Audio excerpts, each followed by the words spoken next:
जिस गरीब लाड़ेचके के मुंह पर सेठ ने एक करोड़ा रुपयों का भरा हुआ सूटकेस मारकर उसकी बूढ़ी दादी को अनाथालय छोड़ने की शर्त रखी थी, उसी गरीब की झोपड़ी में एक रात उस अरबपति सेठ को फटे कपड़ों में भीख मांगनी पद्दी।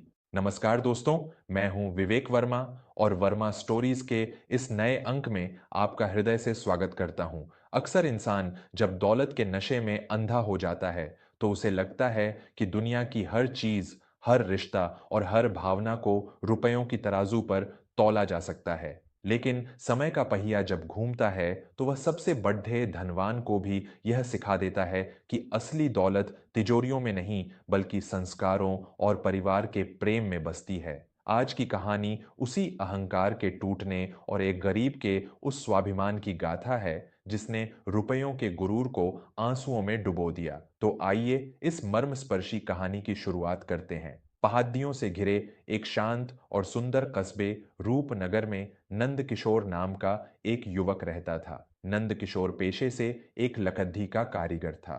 वह लकद्दी तराश कर खिलौने और देवी देवताओं की सुंदर मूर्तियां बनाता था।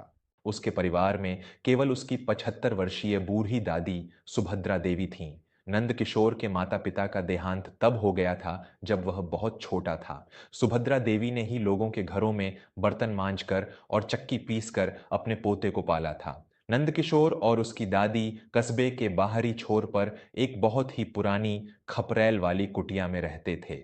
वह कुटिया और उसके सामने लगा तुलसी का एक बड़ा सा पौधा ही उनकी कुल जमा पूंजी थी। यह वही जगह थी जहां नंदकिशोर के दादाजी ने अपने हाथों से वह घर बनाया था और जहां उसकी दादी की सारी यादें बसी थीं। वे भले ही गरीब थे, रूखी सूखी रोटी खाते थे, लेकिन उनके घर में सुकून और अपार प्रेम था। उसी रूपनगर कस्बे में एक ऐसा नाम था जिससे पूरा इलाका खौफ खाता था, सेठ भवानी शंकर। भवानी शंकर उस जिले का सबसे बड़ा व्यापारी और रियल एस्टेट का मालिक था। उसके पास अकूत संपत्ति थी और उससे भी ज्यादा था उसका अहंकार। भवानी शंकर का मानना था कि दुनिया में हर इंसान की एक कीमत होती है, बस फेंकने के लिए सही रकम होनी चाहिए। भवानी शंकर कस्बे के उसी बाहरी छोर पर एक विशाल 5 स्टार रिजॉर्ट बनाने का सपना देख रहा था।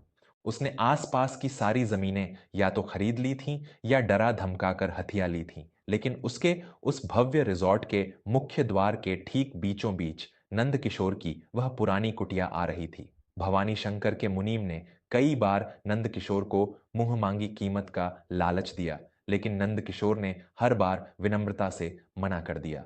जब भवानी शंकर को यह बात पता चली तो उसका गुरूर जाग उठा। एक मामूली लकड़हारा उसकी क्रोधों की योजना में बाधा बने, यह उसे बर्दाश्त नहीं था। एक दिन दोपहर के समय भवानी शंकर अपनी लंबी काली विदेशी कार में बैठकर नंद किशोर की कुटिया के सामने पहुंचा। उसके साथ उसके बाउंसर और कस्बे के कई तमाशबीन लोग भी जमा हो गए। सुभद्रा देवी अपनी खटिया पर बैठी थीं और नंद किशोर लकड़ी छील रहा था। भवानी शंकर ने अपनी कार से उतरकर उस गरीब की कुटिया को बद्धी ही घृणा से देखा। उसने अपने मुनीम को इशारा किया। मुनीम ने एक बद्धा सा सूटकेस लाकर भवानी शंकर के हाथों में दे दिया। सेठ ने अपने भारी जूतों से नंदकिशोर के बनाए हुए कुछ लकद्दी के खिलौनों को कुचलते हुए कहा, तेरी हिम्मत कैसे हुई मेरे मुनीम को खाली हाथ लौटाने की? तू जानता नहीं है कि भवानी शंकर जिस चीज पर उंगली रख दे वह उसकी हो जाती है। नंदकिशोर ने शांति से हाथ जोड़ते हुए कहा, सेठ जी, मुझे आपसे कोई दुश्मनी नहीं है, लेकिन यह कुटिया बिकाऊ नहीं है। यह मेरे दादाजी की निशानी है और मेरी दादी की आत्मा इस घर में बसती है। मैं उन्हें उनके आखिरी समय में इस घर से बेदखल नहीं कर सकता। भवानी शंकर ने एक क्रूर अट्टहास किया। उसने वह सूटकेस खोला और उसे नंद किशोर के कदमों में पूरी ताकत से पटक दिया। सूटकेस खुलते ही उसमें भरे हुए गुलाबी और हरे नोटों की गड्डियां बाहर बिखर गईं। वहां खड्डे लोगों की आंखें फटी की फटी रह गईं। यह पूरे 1 करोड़ रुपए हैं। 1 करोड़! भवानी शंकर दहद्दा। तेरी 7 पुश्तें भी दिन रात लकड़ी छीलेंगी तो इतने पैसे नहीं देख पाएंगी। मैं तुझे चुनौती देता हूं, अगर तुझे अपनी इस बुढ़िया दादी से इतना ही प्यार है तो ठुकरा दे इन पैसों को।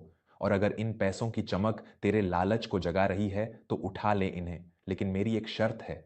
नंद किशोर और सुभद्रा देवी सन्न रह गए। नंद किशोर ने पूछा, कैसी शर्त? भवानी शंकर ने एक जहरीली मुस्कान के साथ कहा, तुझे आज ही अभी पूरे गांव के सामने इस बुढ़िया का हाथ पकड़कर इसे उस पहाड़ी वाले अनाथालय में छोड़कर आना होगा और इस जमीन के कागजात मेरे नाम करने होंगे। मैं देखना चाहता हूं कि 1 करोड़ जैसे रुपयों के आगे एक गरीब के खून का रिश्ता कितनी देर टिकता है। वहां खद्दा हर व्यक्ति अपनी सांसें रोके हुए था। 1 करोड़ रुपए किसी भी गरीब का ईमान डिगाने के लिए काफी थे। सुभद्रा देवी की आंखों से आंसू बहने लगे। उन्हें लगा कि शायद उनका पोता इस अथाह दौलत के आगे झुक जाएगा, लेकिन नंदकिशोर ने अपनी जगह से 1 इंच भी हिले बिना उस सूटकेस को देखा। फिर वह धीरे से आगे बढ़ा और उसने अपने पैरों से उस सूटकेस को ठोकर मार दी। नोटों की गड्डियां मिट्टी में सन गईं। नंदकिशोर की आंखों में एक ऐसी ज्वाला थी जिसने सेठ को भी एक पल के लिए पीछे हटने पर मजबूर कर दिया। वह एक शेर की तरह दहाड़ते हुए बोला, सेठ भवानी शंकर, आप बहुत गरीब हैं। आपके पास इन कागज के टुकड़ों के अलावा कुछ नहीं है। जिस दादी ने खुद भूखे रहकर मुझे अपने हिस्से की रोटी खिलाई, जिस दादी ने मुझे इंसान बनाया, आप उसकी ममता को इन गंदे नोटों से खरीदना चाहते हैं? ये कुटिया और यह परिवार मेरा स्वाभिमान है, और एक गरीब का स्वाभिमान आपकी पूरी तिजोरी से ज्यादा भारी होता है। उठाइए अपना यह कचरा और निकल जाइए मेरे घर से। भवानी शंकर का चेहरा क्रोध से लाल हो गया। आज तक किसी ने उससे इस तरह बात करने की हिम्मत नहीं की थी, वह भी एक मामूली कारीगर ने। पूरे गांव के सामने हुए इस घोर अपमान ने भवानी शंकर को पागल कर दिया। उसने जाते जाते धमकी दी, तूने 1 करोड़ को ठोकर मारी है ना, अब मैं तुझे एक एक निवाले के लिए तरसाऊंगा। तूने भवानी शंकर से दुश्मनी मोल ली है, अब तेरी बर्बादी पक्की है। और सेठ ने अपनी बात सच कर दिखाई। अगले ही दिन से नंदकिशोर पर मुसीबतों का पहाड़ा टूट पड़ रहा। सेठ के गुंडों ने नंदकिशोर का वह छोटा सा ठेला तोड़ डाच दिया जहां वह मूर्तियां बेचता था। कोई भी दुकानदार सेठ के डर से नंदकिशोर से लकद्दी का सामान खरीदने को तैयार नहीं था। दिन बीतते गए और नंदकिशोर के घर में अनाज का आखिरी दाना भी खत्म हो गया। कई रातें दादी और पोते ने केवल पानी पीकर गुजारी, लेकिन सुभद्रा देवी ने कभी अपने पोते से कोई शिकायत नहीं की। वे जानती थीं कि उनके पोते ने जो किया वह एक सच्चे इंसान की पहचान थी। नंदकिशोर अब दूर के एक गांव में जाकर मजदूरी करने लगा, लेकिन उसने अपना स्वाभिमान नहीं बेचा। इधर भवानी शंकर अपने अहंकार में चूर था, लेकिन नियति अपना चक्र घुमा चुकी थी। भवानी शंकर का अपना इकलौता बेटा प्रशांत अपने पिता से भी 2 कदम आगे निकला।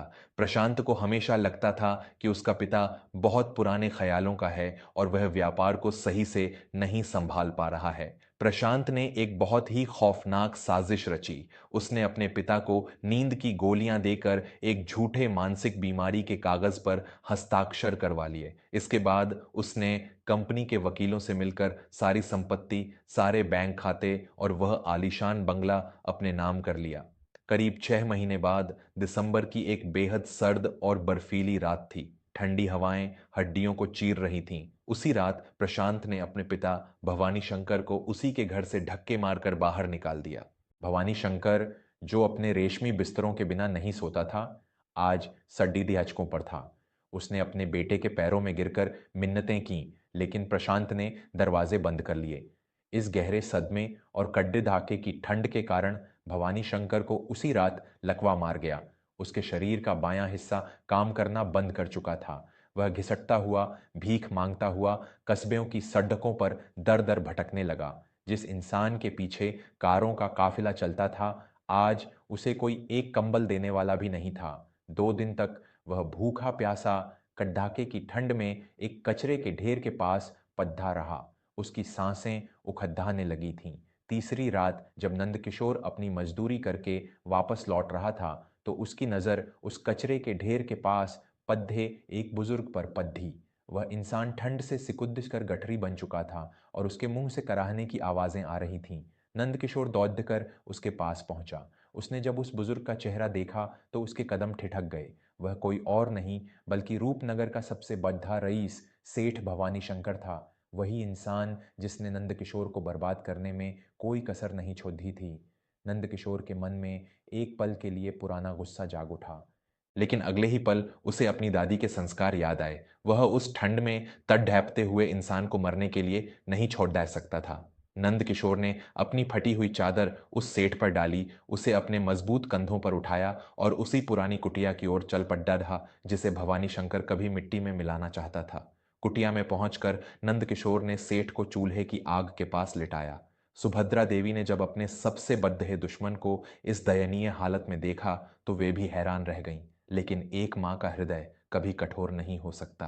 नंद किशोर ने कहा, दादी, यह वही सेठ है जिसने हमारी जिंदगी नर्क बना दी थी। इसे सड्डहचकों पर मरने के लिए छोड़हच देना चाहिए था। सुभद्रा देवी ने अपने कांपते हाथों से एक कटोरी में गर्म मार चावल का पानी निकाला और सेठ के पास बैठ गई। नहीं बेटा, बुराई का जवाब बुराई से दिया जाए तो हम में और इसमें क्या फर्क रह जाएगा। आज यह हमारा दुश्मन नहीं है, आज यह एक लाचार पिता है जिसे उसी के खून ने सड़ी डक पर फेंक दिया है। हमारे संस्कार हमें किसी को तड्डी डपते हुए छोड़ने की इजाजत नहीं देते। सुभद्रा देवी ने अपने हाथों से उस गर्म माढ़ को चम्मच से भवानी शंकर के मुंह में डाला। उस गर्म तरल पदार्थ के गले से नीचे उतरते ही भवानी शंकर की चेतना लौटने लगी। उसने अपनी आंखें खोलीं तो देखा कि वह उसी कुटिया में है और वही बूढ़ी औरत जिसे वह अनाथालय भेजना चाहता था, आज एक देवी की तरह उसे अपने हाथों से भोजन करा रही है। भवानी शंकर के गले से एक रुलाई फूट पड़ी। लकवे के कारण वह ठीक से बोल नहीं पा रहा था, लेकिन उसकी आंखों से बहते हुए आंसुओं का सैलाब सब कुछ बयां कर रहा था। वह अपने उस एक हाथ से सुभद्रा देवी के पैरों को पकड़ाने की कोशिश करने लगा। नंद किशोर ने सेठ को रोकते हुए कहा, शांत हो जाइए सेठ जी, आपको लकवा मार गया है। भवानी शंकर फूट फूट कर रोते हुए हकलाते हुए बोला, मुझे मुझे माफ कर दो बेटे।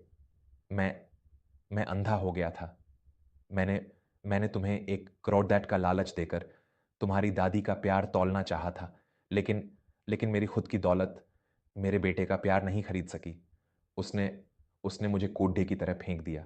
आज आज मुझे समझ में आ गया कि सबसे बड्ढा कंगाल मैं हूं और इस दुनिया का सबसे बड्ढा रईस तू है, नंदकिशोर।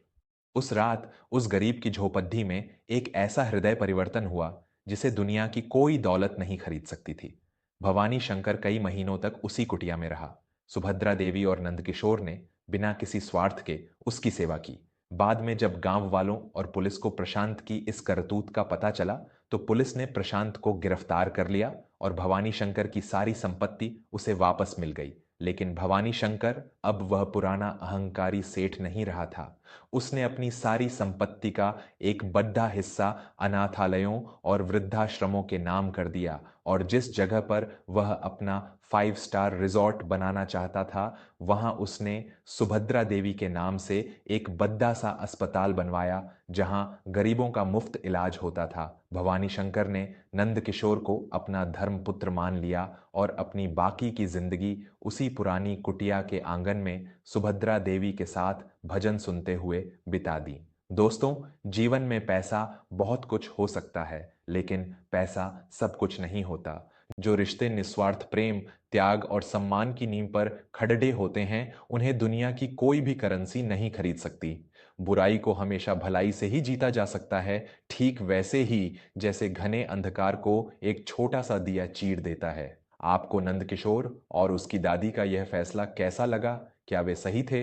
मुझे कमेंट करके ज़रूर बताइएगा। अगर इस कहानी ने आपके मन को छुआ है तो इसे अपने परिवार वालों के साथ साझा ज़रूर करें और वर्मा स्टोरीज को सब्सक्राइब करना न भूलें। मैं आपका दोस्त विवेक वर्मा जल्द लौटूंगा एक और नई और दिल को छू लेने वाली कहानी के साथ। तब तक के लिए अपना और अपने माता पिता का ख्याल रखें। धन्यवाद।